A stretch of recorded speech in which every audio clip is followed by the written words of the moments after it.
কড়া পাকের পাকচক্র। আশাপূর্ণা দেবী। এইটুকু একটা কাজ পারবো না? তোটক খুব রাগের গলায় বলল।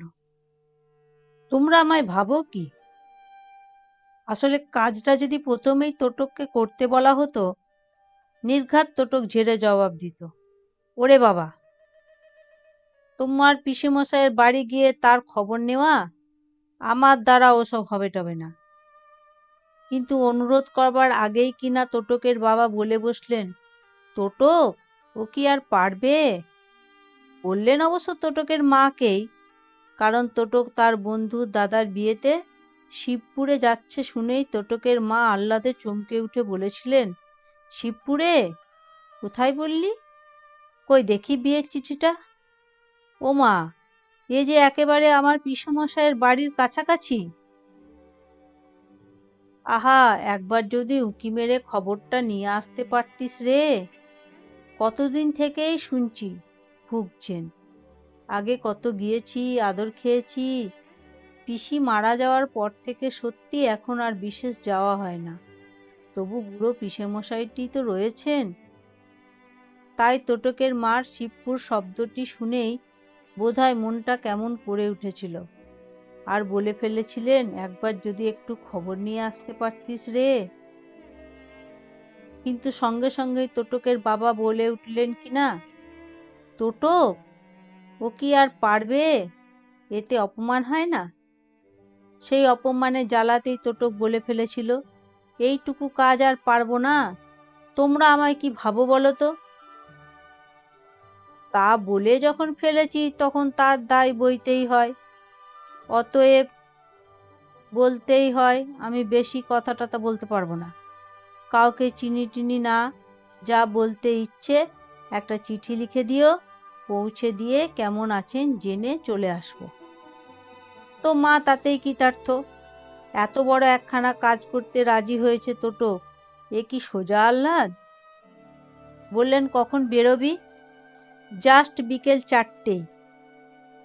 আমার সঙ্গে আর একটা বন্ধুও যাবে বলেছে। বলেছে সকাল থেকে যেতে পারলেই ফার্স্ট ব্যাচেই বসে পড়া যাবে। মা অতএব দুপুরবেলায় খুব যত্ন করে পিসেমশাইকে একখানা চিঠি লিখলেন। যেতে পারেন না বলে দুঃখ করে জানালেন সুবিধা মতো একদিন যাবেন, ইত্যাদি ইত্যাদি। খামে পুড়ে ভালো করে সেটে পিসেমশাইয়ের নামটি লিখে ছেলের হাতে দিয়ে বললেন, তোর সঙ্গে কে যাচ্ছে বললি? অঞ্জন। ও মা, তাহলে তো খুবই ভালো। ও খুব কাজের ছেলে। তবে বাপু, একটা কাজ কর, যাচ্ছিস দাদুর বাড়ি, শুধু হাতে যাবি? তাই ভাবছিলাম যদি একটু মিষ্টি নিয়ে যেতে পারতিস। মিষ্টি? মিষ্টি মানে? তোটক যেন হিব্রু ভাষা শুনল। মা বলে ওঠেন, ও মা, মিষ্টির আবার মানে কি করে? সন্দেশ, রসগোল্লা, পান্তুয়া, চমচম। ওহ, যত সব বাজে অখাদ্য ব্যাপার। তোটক অবজ্ঞার মুখ করে। মা বলেন, তোর কাছেই অখাদ্য, লোকের কাছে পরম সুখাদ্য বাবা।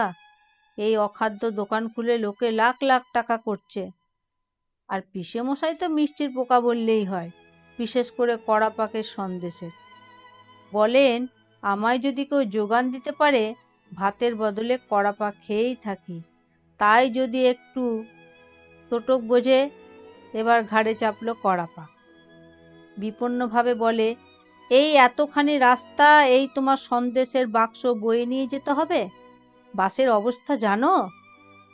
আহা, এখান থেকে বয়ে নিয়ে যেতে হবে কেন? একেবারে পিসেমশাইদের গলিতে ঢোকবার মুখেই চমৎকার একটি মিষ্টির দোকান আছে, বিশুদ্ধ মিষ্টান্ন ভাণ্ডার। বলতে হয় ওটাই পিসেমশাইদের বাড়ির ল্যান্ডমার্ক। ওই দোকানটা থেকে একটু এগিয়ে ডান দিকের গলির মধ্যেই দুখানা বাড়ির পরেই। আমি তো যখনই যেতাম ওই বিশুদ্ধ মিষ্টান্ন থেকেই কিনে নিয়ে যেতাম। পিসেমশাইয়ের জন্য সন্দেশ আর পিসিমার জন্য চমচম।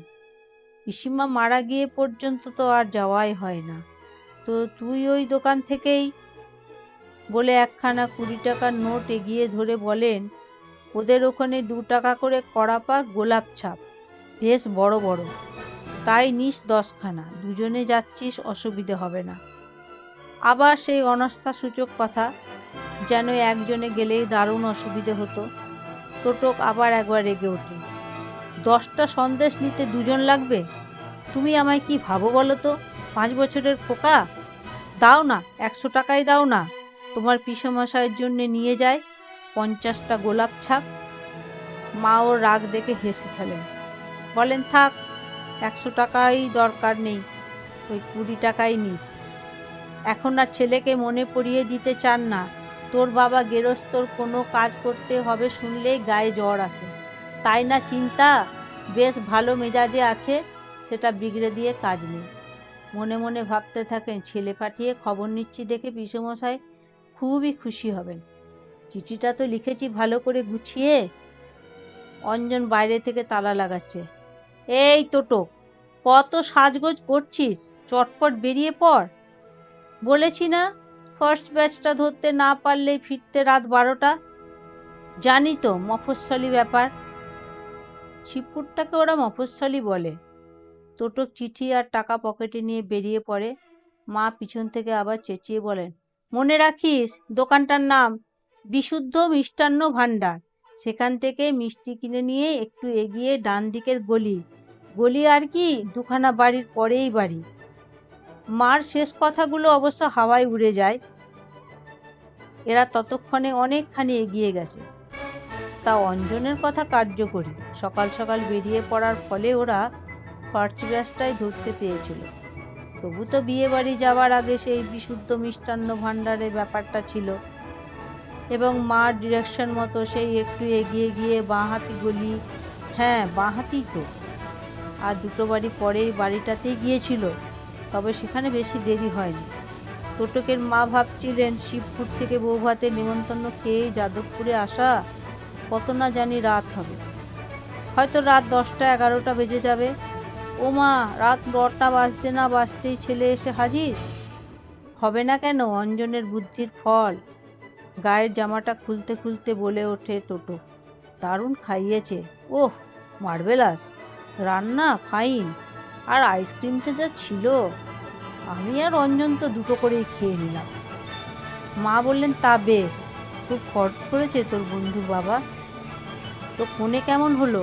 কোণে? কোণে আবার কে দেখতে গেছে?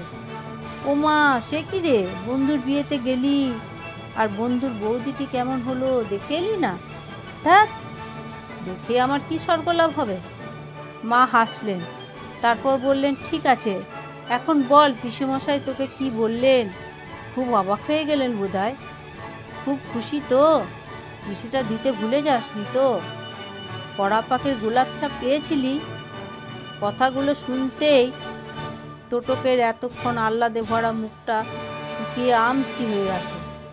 গলা ছেড়ে বলে, তা পেয়েছিলাম, বেশ, ইয়া, তবে? কি তবে বলে থামলি যে? টোটক মাথা চুলকে বলে, সে একটা স্যাড ব্যাপার। স্যাড ব্যাপার মানে? সন্দেশ পচা ছিল? পচা ছিল? তোমরা আমায় কি ভাবো বলো তো? দেখে দেখে পচা সন্দেশ নেব? তবে পচা হলেও সেটা এমন কিছু স্যাড ব্যাপার হতো না। বাড়ির মধ্যে ঢোকাই হলো না। মা রেগে ওঠেন, কি ঢং হচ্ছে? বাড়ির মধ্যে ঢোকাই হলো না মানে?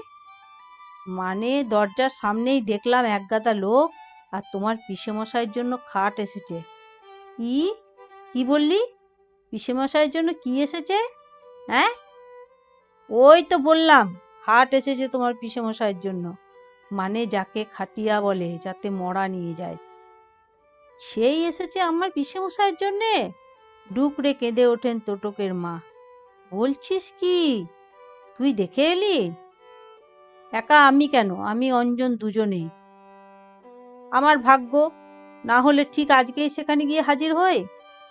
মা আবার ডুকরে ওঠেন, তো কই এসেই বললি না তো সে কথা?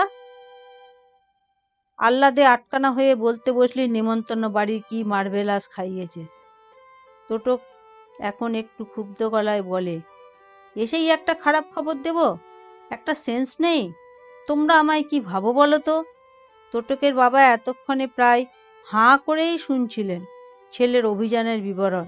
এখন বলে ওঠেন, তা ঠিক, ঠিক বলেছে টোটক। এসেই আচমকা একটা খারাপ খবর দেবে? আর কি করবেন তোটকের মা? খুব হা হুতাশ করলেন, কতদিন যায়নি বলে দুঃখ করলেন, আর কখনো পিসেমশায়ের সঙ্গে দেখা হবে না বলে আক্ষেপ করলেন, কবে থেকে একটা চিঠি দেব দেব করে দেওয়া হয়নি বলে আত্মনিন্দা করলেন একটু, অবশেষে চুপ করলেন। পিসিমা তো নেই, পিসিমার কষ্টের কথা ভেবে আর হা হুতাশ করবেন। একটু পরে নিঃশ্বাস ফেলে বললেন, কখন মারা গেছেন? সে আমি কি জানি। ও মা, জিজ্ঞেস করিনি কাউকে? কাকে আবার জিজ্ঞেস করতে যাব? ওই যে বললি বাড়ির সামনে একগাদা লোক, তাদের কাউকে আমি চিনি না তারা আমায় কেউ চেনে? তবু অঞ্জন একটা কাজের মতো লোককে জিজ্ঞেস করলো, কি হয়েছে, খাট কেন? তা সে গামছায় চোখ মুছে বলল, কর্তাবাবু মারা গেছেন। তোটকের মাও আঁচলের কোণে একটু চোখ মুছে বললেন, কিরকম দেখতে লোকটা? রোগা মতো, কালো মতো, নিশ্চয়ই বৃন্দাবন। পুরনো লোক, পিসেমশাইকে খুব ভালোবাসতো। চিঠিটা দিতে পেলি না? তো সন্দেশটা কিনেছিলি না কি? বাহ, কিনবো না? সে তো আগেই, ওই তোমার ল্যান্ডমার্কে। তো কি করলি সেটা? ফিরিয়ে নিয়ে এলি? ফিরিয়ে আনবো বিয়ে বাড়িতে? এমন অ্যাবসার্ড কথা বলো না তোমরা। অঞ্জন বলল, মৃত আত্মাকে স্মরণ করে তার উদ্দেশ্যে গঙ্গার জলে ভাসিয়ে দে, ঠিক জায়গায় পৌঁছে যাবে। তখন তাই আবার একটু চলে এসে আবার জেটি ঘাটে গিয়ে তোমার চিঠিটা আর কড়াপাকের বাক্সটা গঙ্গার জলে ভাসিয়ে দিলাম। খুব খারাপ লাগলো। তোটকের বাবা বললেন, তোর অঞ্জন তো দেখছি অনেক জানে। হ্যাঁ তো, এইসব হিজিবিজি অনেক জানে। বলল, মৃত বাড়ি থেকে বিয়ে বাড়ি কেমন লাগছে যেন, মাথায় একটু গঙ্গা জল ছিটিয়ে নেওয়া যাক। তাই নেওয়া হলো। তা সত্যি নিজেদের একটু পবিত্রই লাগলো তখন। তার মানে মুখে যাই বলুক, এদের মধ্যে আছে সবই। তো এই পর্যন্ত তো সবই ঠিকঠাক। আর তোটকের মাও কিন্তু পিসেমশায়ের শোকে শয্যা নেননি। তবে দিন দুই পরে তোটকের বাবাকে বললেন, দেখো কদিন পরে হয় শঙ্করদা, শম্ভুদা কেউ শ্রাদ্ধের চিঠি নিয়ে নেমন্তন্ন করতে আসবে। তার আগে একবার ওখানে গেলে ভালো হতো। খবরটা যখন জানাই হয়ে গেছে, এমন চুপচাপ থাকা ঠিক হয় না। কালই তো রবিবার রয়েছে, তোমার ছুটি, একবার নিয়ে চলো না আমায়। তাছাড়া দাদাদের নাম করে কিছু ফল টলও তো নিয়ে যাওয়া উচিত। উচিত বুঝি? ও মা, তাও জানো না? ফল, মিষ্টি, গাওয়া ঘি আরো কত কী তো দিতে হয়। তো আর অতই কাজ নেই, বেশি করে ফল আর মিষ্টি নিয়ে গেলেই হবে। না, আর সেই অপয়া বিশুদ্ধ মিষ্টান্ন ভাণ্ডার থেকে নয়, বাড়ির পাড়া থেকেই বেশ গাদা গাদা করে ফল আর মিষ্টি নিয়ে নিলেন তোটকের মা। তা তিনি আবার বাসে চড়তে পারেন না, মাথা ঘোরে। ট্যাক্সি নিলেন একটা, কাজেই বেশি জিনিস নিতে অসুবিধা কি। বাড়ি ঢোকার গলির মুখেই পিসেমশায়ের বড় ছেলে শঙ্করদার মুখোমুখি। কোথায় যেন বেরোচ্ছিল। তোটকের মা বাবাকে দেখে একেবারে হইচই করে উঠল, আরে বাস, কল্যাণী যে, কতদিন পরে! জামাইবাবুও! ওরে বাবা, গাড়িতে তো দেখছি দেদার জিনিস। গুড। কল্যাণী মানে তোটকের মার মনে হলো, ইস, কি মায়া মমতাহীন হয়ে গেছে শঙ্করদা। কদিন আগেই পিসেমশাই গেছেন, একটু পিতৃশোক নেই? তা নিজেই একটু শোক শোক মুখ করে বললেন, বৃন্দাবনকে বলো এগুলো গাড়ি থেকে নামিয়ে নিয়ে যেতে। তোমাদের জন্যে আনলুম একটু। বলতে বলতে বাড়ির মধ্যে ঢুকে আসেন। শঙ্করদা বলে, আমাদের জন্য কি, ফল আর মিষ্টি? বাবা তো এই দুটোরই মহাভক্ত। কল্যাণী কাঁদো কাঁদো করে বললেন, সেই জন্যেই তো প্রাণে ধরে কড়াপাকের সন্দেশ আনতে পারলাম না। ছেলেটা সেদিন নিয়ে এসে দিতে পারল না। ছেলেটা? কোন ছেলেটা? কি দিতে এসে? শঙ্করের কথা শেষ হবার আগেই চটপট চটির শব্দের সঙ্গে একটা চিরপরিচিত বাজখাই গলা শোনা গেল। কে এসেছে রে? চেনা চেনা গলা মনে হচ্ছে। আরে বাবা, কল্যাণী নাকি? সঙ্গে সঙ্গে সেই পরিচিত ধুতি ফতুয়া পরা বেলমাথা মূর্তিটি। কিরে, অমন ভূত দেখার মতন চমকে উঠলি যে? ভেবেছিলি বুঝি পিসে মশাই বেটা আর ওঠাচলা করতে পারে না? নট নরণচরণ নট কিচ্ছু অবস্থায় গাবলু পিল হয়ে পড়ে আছে। রাম কহ, শেষ অবধি লড়ে যাব, শেষ অবধি ভালো মন্দ খেয়ে যাব। ডাক্তারকে আমি কলা দেখাই। দেখি কি মিষ্টি এনেছিস। বাহ বেরে, তো আমার স্পেশাল কড়া পাক কই? ভূতাহত কল্যাণীর মুখ দিয়ে তখন কথা বেরোচ্ছিল না, শুধু একটা চাপা শব্দ বেরিয়ে আসছিল। পি পি পিসেমশাই, আ আ আপনি। তখন তোটকের বাবা জোরালো গলায় হাল ধরেন। আর বলেন কেন? সেটা আনা হয়নি মনের দুঃখে। কদিন আগে আপনার নাতি মানে তোটক এ পাড়ার কাছে একটা বিয়ে বাড়িতে বৌভাতের নিমন্ত্রণ আসছে শুনে তার হাত দিয়ে আপনার জন্য একটি কড়া পাকের বাক্স পাঠানো হয়েছিল। তো সে বেটা বাড়ি বুঝতে না পেরে ফিরে গেছে। তাই? ও, তাই বুঝি পিসেমশাইয়ের জন্য মন কেমন করে ওঠায়? তা ভালোই হলো সাপে বর। আমি ভাবছি হঠাৎ কল্যাণী। শঙ্করদা বলে এ পাড়ায় বিয়ে বাড়িতে? বৃহস্পতিবার বোধ হয়। বৌভাতের তো? বুঝেছি। আরে আমাদেরও তো নিমন্ত্রণ ছিল ওখানে। তো সেই দিনই কিনা সামনের গলির এক পড়শি বুড়ো পটল তুলে বসলেন। হাড় বুড়ো, 6 মাস ধরে এই যায় সেই যায়। ঠিক সেই দিনই তার স্বর্গে যাওয়ার ইচ্ছে হলো। মাঝখান থেকে আমাদের খ্যাঁটটা স্বর্গপ্রাপ্তি ঘটল।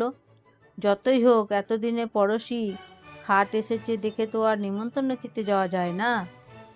দারুণ খাইয়েছিল শুনলাম। আহা, এত কাছে এসে ভাগ্নে বুঝি বাড়ি বুঝতে পারল না? তোটকের বাবা ছেলের মান সম্মান সামলান। একা একা তো আসেনি কখনো, মার সঙ্গে এসেছে। তাও সে অনেক দিন আগে। সাহস করে বলল, কেন পারবো না, দেখে আসি দাদুকে। ভাগ্যক্রমে মানে বিয়েবাড়ি যাওয়ার তাড়াহুড়োও ছিল। পিসেমশাই হেসে বললেন, আমার ভাগ্যক্রম? তো সেই কড়া পাকের বাক্সটির কি গতি হলো? তোটকের মা হেসে বললেন, সে একরকম সদ্গতিই হয়েছে। তা ভুল কিছু বলেননি, গঙ্গায় বিসর্জিত হওয়া মতো সদ্গতি আর কি আছে?